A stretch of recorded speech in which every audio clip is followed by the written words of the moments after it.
Hello guys, welcome to the mini blog. তো আজকে চলে আসছি ছোট্ট একটা হলুদের সাজ নিয়ে। তো হলুদের সাজটা যেহেতু দিদি ছিল না, তো এই হলুদের সাজটা আমিই করাইছি।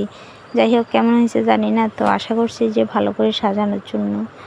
তো আজকের সাজটা অনেক ন্যাচারাল ছিল, বাট আপুটা অনেক লড়াচড়া করছিল, যেহেতু আপুটার মেকআপটা ঠিক মতো লড়াচড়া করলে হয়তো মেকআপটা ঠিকভাবে হয় না। তো যাই হোক, আমি চেষ্টা করেছি যে একটু ভালো করে সাজানোর জন্য। কেমন হয়েছে তা বলতে পারবো না।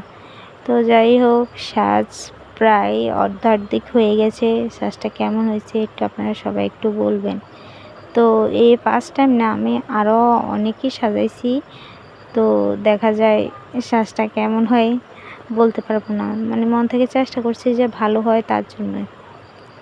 তো যাই হোক, সাজটা প্রায় শেষ হওয়ার অর্ধেক। তো আপনারা বলবেন যে আমার এই সাজটা কেমন হয়েছে। তো কেউ যদি আমাদের কাছে সাজতে চান তাহলে চলে আসবেন লক্ষ্মীপুর মুক্তিযোদ্ধা মার্কেটের ২য় তলা অপরাজিতা বিউটি পার্লার। তো যাই হোক, তো শেষ পর্যায়ে আমাদের আপুর লিপস্টিকটা কমপ্লিট হয়েছে। তো লিপস্টিক দিয়ে তো উনি অনেক লড়চড় করছিল, অনেক ডিস্টার্ব করছিল। তো বেশিরভাগ ডিস্টার্ব করলে আর কি একটু সমস্যা হয়, যে উনি একটু বেশি ডিস্টার্ব করছিল। যাই হোক, সবাই একটু কমেন্ট করে বলবেন যে কেমন হয়েছে আপুটার সাজ। ঠিক আছে, ভালো করে সাজাবার জন্য অনেক চেষ্টা করছি, কতটুকু হয়েছে সেটা আর বলতে পারবো না। তো আপনারা একটু কমেন্ট করে বলবেন যে কেমন হয়েছে আপুটার সাজ।